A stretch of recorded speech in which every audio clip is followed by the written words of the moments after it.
It is getting extremely close to garden season. I mean, it's probably already started for a lot of you guys, but I mean like it's getting extremely close to actually see these plants outside and growing. We have our seeds starting indoors. We have a lot of them that are doing very well inside, and we are probably about a month away from getting these plants outdoors, if not sooner.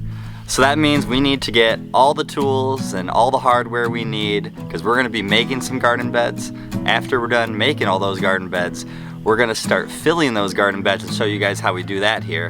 Garden season's here, it's coming, and we're about to show you guys everything that we do to prep for it and get ready for it, and we are just very excited for springtime. If you didn't notice, let me show you everything I'm sitting on here. So this is what happens when Home Depot clearances out all their soil bags. So we got some raised bed soil and we got some compost, but we're not ready for that just yet. So the very first thing that we need to get done is we need to build our 3 garden beds. We're really trying to expand our garden this year. Last year we really only had about 5 raised beds and that was it. So we're about to add 3 more raised beds this year, along with a huge in-ground gardening area. The more you grow, the more chances you have to be successful for what you're growing. And we realized that last year. You don't really get that big of a harvest. You might as well grow as much as you can and as much space as you got to see what you can do. So this year we plan to harvest a lot more. Theo, you gonna be my helper? We'll start making these garden beds. Full stop. Can't believe I live in your thoughts. I think about you all the time, morning, evening, and midnight. Such a wonderful delight. Forgo, give up everything that I own. Yeah, I'd give it all up now just to be with you somehow. Unexpected love was found. I'm not gonna go that far in depth with how we're making these beds. These are the same beds that we made last year, and I did do a video on that. So if you guys are wondering how we're making our garden beds and what we're using to make them, go ahead and watch that video after you're done watching this. The good thing about YouTube is that if I want to finish these other 2 beds, all I have to do is clap my hands. And there we go, now the beds are finished. So now it's time to get ready to start filling these beds. So we're gonna show you our process and how we do it, and just to let you know, there are plenty of ways to fill a raised bed. These beds are only 8 inches, so we don't have to do as much as in like someone who might have a bed that's over 1 foot in height. So now, let's get digging.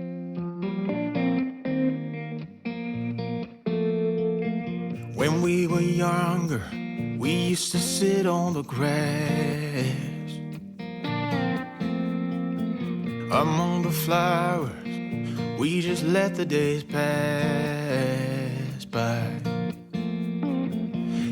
For the next layer for our raised bed, this is like the compost and food scrap layer.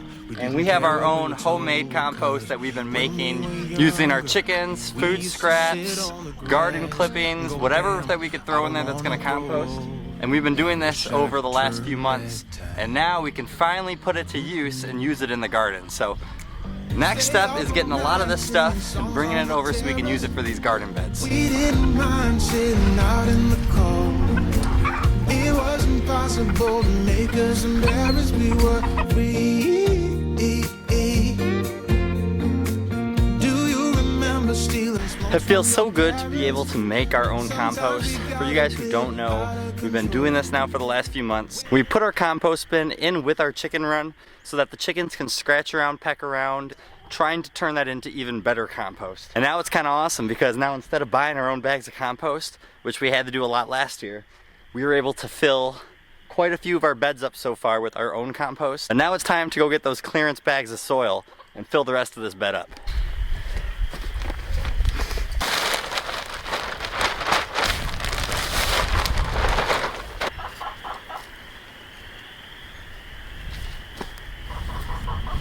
And now we have 1 complete bed done, and honestly it's getting a little late and I don't think we're gonna finish the other 2 by the end of the night.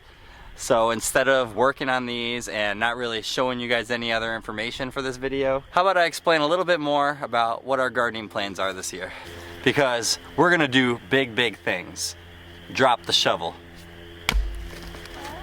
I know, I think I'm funny, but that doesn't mean you guys have to. So the gardening plans this year, we have our 3 new beds here.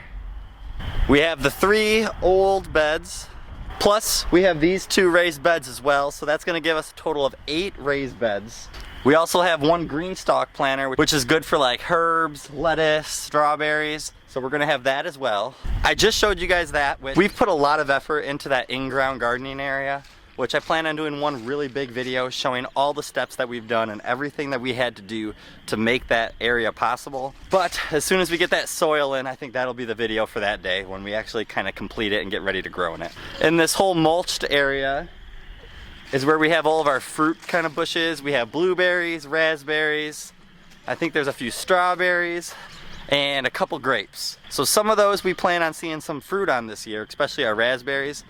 And then blueberries, I think we still have another year before we'll see anything, but that's part of the game of gardening. It takes some time, but it'll all be worth it after those few years. Gardening for us has definitely been something that's come with its challenges, especially last year. Probably having a small garden didn't really help because the less you grow, the less you know. Trademark that here. But seriously, if you think about it, if you're not growing a lot, it's hard to learn what's gonna work and what's not gonna work. And it doesn't mean that everyone should have the biggest gardens ever, but the more you can try to learn how to grow or look up videos and do as much research as you can on the people that are in your areas and your growing zones, so you can know exactly what to do, because if you think about it, it takes like months and months and months for you to start a seed, put it in the ground, have it come up and finally come to harvest. So that's a lot of months wasted when things don't work. So you want to make sure you learn as much as you can, and the more you grow, the more you know. And that's what we plan to do this year. It has been so much fun just kind of knowing where our food comes from, growing our own food, raising our own food, and learning all these steps along the way. And I'll tell you what, our kids love coming out here, picking the fresh vegetables, eating the fruit, and I really love that they're able to be a part of this. It's such a big deal to us that we can kind of put these values into them. Hopefully it's something that they can take with for the rest of their lives. But for now, instead of them learning, we need to do the learning ourselves. This is only our 2nd year gardening. We have big plans. Hopefully it works out, but we all know not everything goes how you think it's gonna go. We hope to learn a lot this season, but for now, we still gotta wait because there's still a few more months before we can get started. So you guys, have a great day and a better tomorrow. We'll see you guys in the next one.